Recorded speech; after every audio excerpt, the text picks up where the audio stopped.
that we have people that have been truthfully terminated, but you know, y'all make decisions, let them resign when they're higher up. But all these people that we spoke about have been a nuisance at the airport. And I tried to talk to certain people before we come to this microphone, but everybody won't ignore it. Some people want to play this black girl magic game and stand with their sorority sisters, and it's causing people grief. And I dare you to try human capital before you try your sorority or fraternity or your relationships. But today I'm here to talk about Leslie Putnam.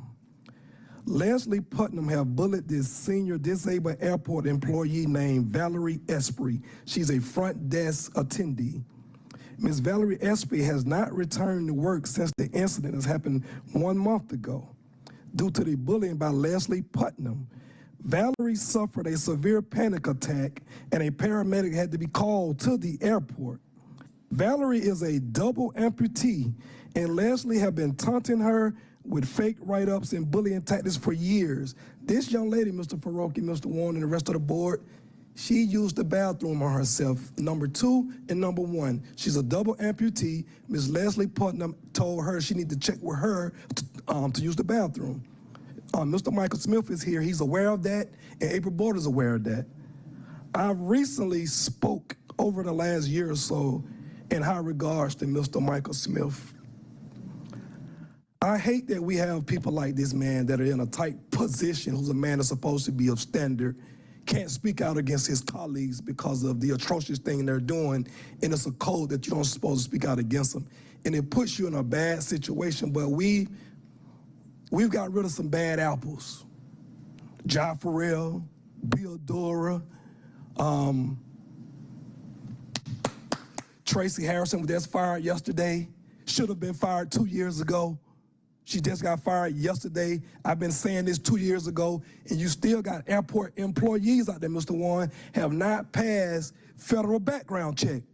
Still letting other people check them in. That's a danger. We finally got it right. We're very slow, but we finally got it right. We got rid of our HR commissioner, which most people wanted to praise, Tarlisha Smith. We got it right. April Borders, I'm telling y'all, she's a problem. She's a problem. She probably makes Tarlisha Smith look like a kindergarten worker with the things that she's doing out there at the airport. I told ethics about all these people who have resigned, but we know they should have been fired. Everybody told me, oh man, these are higher ups. We can't go after them. I'm telling y'all, we gotta deal with this problem, man. April Borders, a double amputee, 70-year-old senior citizen, by the way, used the bathroom on herself. The paramedics had to come. This is verifiable evidence. And please ask Mr. Michael Smith when he come up here. And we also have evidence that Leslie Putnam used city funds to hire a moving company to move Ja Farrell's stuff out of her office to her home. We also, Ms. Marcy Overstreet, have verifiable proof that Leslie Putnam provided transportation and made several employees go to her mother's funeral last year at Murray Brothers. See, I don't like to talk about this stuff because when they're dealing with the death, but these are the facts that city funds are being used, and people are scared to speak about it. But, you know what I'm saying, we got the AJC here, Ms. Kelly Yamaguchi, don't write nothing but good stuff about the airport. Nobody's speaking about these past bad apples that left. Leslie Putnam was the start of the investigation with Tangela Parker and Keisha Knox at the airport. That was the start of it. Her and Ja Farrell are cousins, first cousins. The city gave Ja Farrell a city vehicle, which she was too tall to ride the vehicle. It was given to Leslie Putnam. In her position, she is not allowed to drive and take home a city vehicle. A brand new Mustang, by the way, Ms. Overstreet, that was given to Ja Farrell, that was handed down to Leslie Putnam. We can't do that. We still got to deal with these things. Airport maintenance wanted to come down here as deep as they could to thank you guys for voting on the $4.50, Mr. Lewis, Mr. Amos, Mr. Warren, Ms. Overstreet, Mr. Dozier, Mr. Roki. They wanted to come down here, but you know what they was told? You will be fired if you go down there. They wanted to come thank you guys. Long fought battle, we got it right. We can't get everything right overnight, but when people keep telling you over time, April Borders is a problem.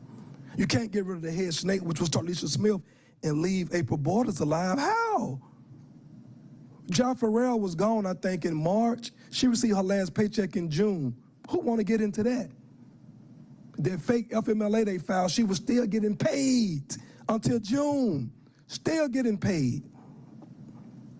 She took a Harvard class, which the airport paid for her leadership role. Since she was terminated / resigned, she's supposed to pay that $70,000 back, Mr. Warren, per code. You overfinanced. She's supposed to pay it back. Are we going to demand that, Ms. Overstreet? You're the vice chair.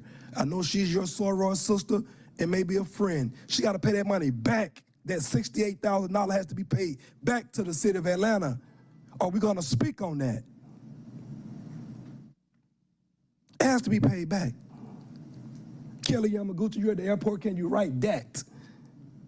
These people don't want to be taking off work down here to come tell y'all they're being mistreated. But you know what I tell them? Nonviolence. These are grown men that could probably hammer some of these older people at the airport who are very disrespectful.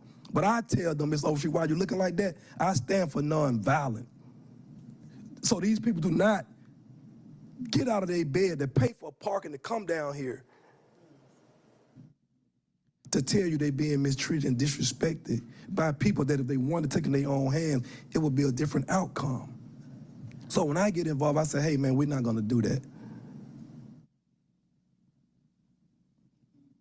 But we sit here and we play these games when people tell y'all these things. I gave you the candle that had Jaffarell's name on it and Bill Durr's name on it. You wanted the candle for whatever reason. You wanted that candle for, there was no further investigation. I showed you the candle. You were sitting right there. We can pull the tape up, but we're not going to go there. But I showed you the candle that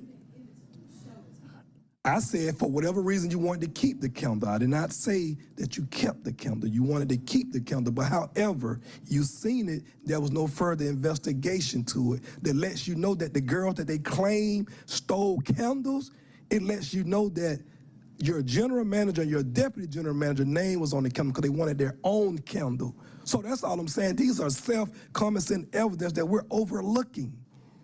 And we can't do that.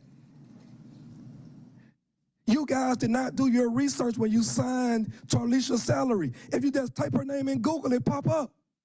Theft, Miami, open investigation, 2010, not closed, case after case. We hired this person. And we let her hire 10 people in the city. And we let her tell the city that I'm not coming if y'all don't hire my husband as the fire chief in the city of Atlanta, because this is what he do in Miami.